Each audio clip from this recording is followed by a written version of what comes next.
अस्सलाम वालेकुम प्यारे दोस्तों, क्या हाल चाल है। प्यारे दोस्तों, एसीडीसी पंखे का जो कोर्स है ना, प्रैक्टिकल, उसका सेशन चल रहा है। ये वीडियो नंबर 50 है। दोस्तों आज का फर्क ये है कि पंखे का जो सर्किट है ना, इसमें बीफ की आवाज़ आ रही है लेकिन पंखा चलता नहीं है। दोस्तों आज हम इसको क्लियर करेंगे। तो पिछली जितनी भी वीडियो है ना, वो दोस्तों आपने ज़रूर देख लेनी है। उसमें मैंने step by step her fault को मुकम्मल तफसील के साथ जनाब इसको क्लियर किया गया है। तो दोस्तों मैं मोहम्मद सीर और आप देख रहे हैं सी टेक्निकल ऑलराउंडर। तो चलिए जनाब वीडियो स्टार्ट करते हैं। अच्छा तो दोस्तों मेरे पास ये सर्किट पड़ा हुआ है, इसमें बीफ की आवाज़ आ रही है, यानी जब इसको करंट दिया जाता है, चाहे सोलर वाला चाहे बिजली वाला। तो मैं अभी आपको बिजली सोलर पे इसको लगा के ना 12 वोल्ट वाली तारे में अभी आपको दिखाता हूँ।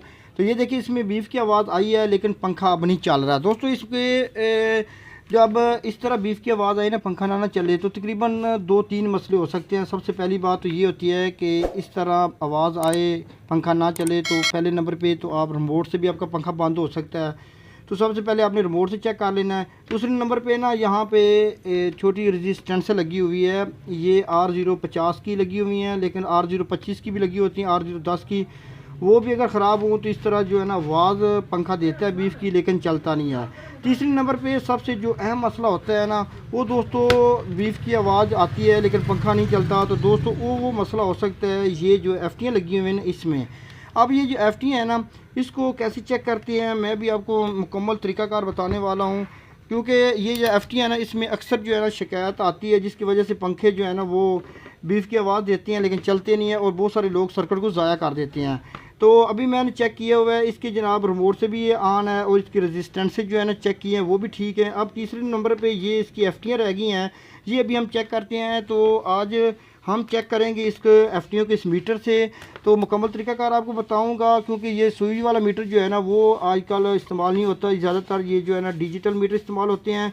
तो दोस्तों डिजिटल मीटर से इसको एफटी को चेक करने का तरीकाकार ये है कि आपने इस मीटर को बजर जो है ना यहाँ पर रख लेना, यहाँ पर इस जगह पे, जैसे कि दो पराडे आपस में जब इसको टच करें ना तो इसमें आवाज़ आती है, ठीक है। तो अब हम इसके ज़रिए जनाब इसको करेंगे चेक। जो एफटी ख़राब होगी वो बगैर का हीट गन के काविये से हम उतारेंगे और इसको जनाब चेंज करेंगे, तो ये पंखा चल पड़ेगा। अभी जनाब हम इसको बजर की आवाज़ पे रख लिया है। अभी आपने क्या करना है, इसकी जो रेड पराड है ना वो आपने इस एफटी की बैक साइड पे रख देनी है, यानी आउटसाइड साइड पे, और बारी बारी इसकी जो पिन्ने हैं ना वहाँ पर आपने टच करना है। तो अभी जनाब पहली एफटी की जो 4 पिन है, तो पिन नंबर 1 पे हम टच करते हैं, तो किसी किस्म की कोई आवाज़ नहीं आ रही, यहाँ पे भी कोई आवाज़ नहीं आ रही, यहाँ पर भी बज़र की आवाज़ नहीं आ रही, और यहाँ पर भी आवाज़ नहीं आ रही। अच्छा एक बात याद रखना, डिजिटल मीटर से अगर आप निकाल के एफटी चेक करेंगे तो इसकी एक पिन पे आवाज़ आएगी, बाकी सारी पिनों पे आवाज़ नहीं आएगी। अगर इसके अंदर आप चेक करेंगे तो इसकी किसी भी पिन पे आवाज़ नहीं आनी चाहिए। अब एफटी नंबर 2 है ना, इसकी जनाब पहली पिन पे भी आवाज़ नहीं आ रही, दूसरी पे भी नहीं आवाज़ आ रही, तीसरी पे भी आवाज़ नहीं आ रही, और चौथी पे भी बुज़ुर्ग की आवाज़ नहीं आई। इसका मतलब है ये दोनों एफटियाँ क्लियर हैं। अब एफटी नंबर जो 3 है ना, इसकी पिन नंबर हम 1 पे टच करते हैं तो यहाँ पे आवाज़ आ रही है, और आप देख रहे होंगे कि रीडिंग भी चेंज हो रही है। अच्छा एफटी पिन नंबर 2 पे भी आवाज़ आ रही है, और पिन नंबर 3 पे आवाज़ नहीं आ रही, पिन नंबर 4 पे आवाज़ नहीं आ रही, पहली 2 पिनों पे आवाज़ आ रही है। तो दोस्तों इसका मतलब है कि ये एफटी जो है ना ये ख़राब है, ठीक है, ये कन्फर्म हो गया। इसकी एफटी को निकालने की ज़रूरत नहीं है, इसके अंदर ही हमें पता चल चुका है। अभी हम इसको उतारेंगे, फिर दूसरी एफटी लगा कर मैं आपको चेक भी करवा दूँगा। तो दोस्तों अभी हमने एफटी को उतारना है। हमारे पास जनाब हीट गन नहीं है, हमने उतारना है काविये से। तो काविये से तो इसको उतारने का बड़ा आसान तरीका है। सबसे पहले आपने क्या करना है, आपने इसकी दोनों साइडें जो है ना वो अच्छी तरह कर देनी है सोल्डिंग का, ठीक है, काविये से, ये साइड और ये साइड भी। ये पॉइंट चाहे आपस में जुड़ भी जाएं कोई मसला ही नहीं, आपने अच्छी तरह इन सारे पॉइंटों को कर देना है सोल्डिंग का, ठीक है। उसके बाद आपने क्या करना है जनाब, आपने लेनी है चिमटी, और आपने चिमटी की मदद से आपने आराम के साथ दोनों तरफ से, एक तरफ इधर से काविया लगाना और एक तरफ इधर से काविया लगाना, दोनों साइड पे। तो आपने आराम के साथ इसको उठा लेना है, बड़ा आसान तरीका है, एफटी बड़े आराम के साथ उतर जाएगी। अब आपने क्या करना है, इसके पॉइंट जो है ना वो अच्छी तरह साफ़ कर लेने हैं। फ्रंट साइड पे इसके 4 पॉइंट होती हैं, जो जहाँ पे 4 पिनें लगी होती है, ठीक है।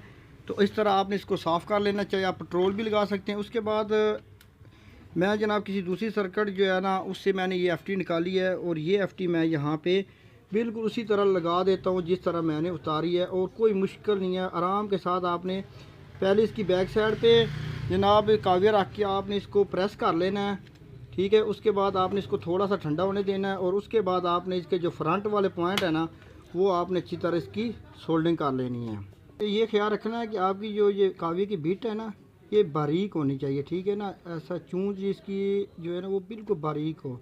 तो बड़े आराम के साथ ये जनाब एफटी ये लग गई है, ठीक है। ये देखिए बिल्कुल ओरिजिनल लग जाती है, कोई इसमें हीट गन की आपको ज़रूरत ही नहीं है। आराम के साथ आप इसको जनाब लगा लेंगे। तो अभी हम जनाब इसको चेक करते हैं। तो दोस्तों मैंने जनाब इसके कनेक्शन लगा दिए हैं पंखे के साथ। तो अभी जनाब हमने ये एफटी जो चेंज किया है ना, अब हमारा मसला हल हो गया। तो मैं अभी आपको चेक भी करवा देता हूँ। मैं पीछे देता हूँ इसको 12 वोल्ट। तो ये देखिए पंखा जो है ना चल पड़ा है, ठीक है।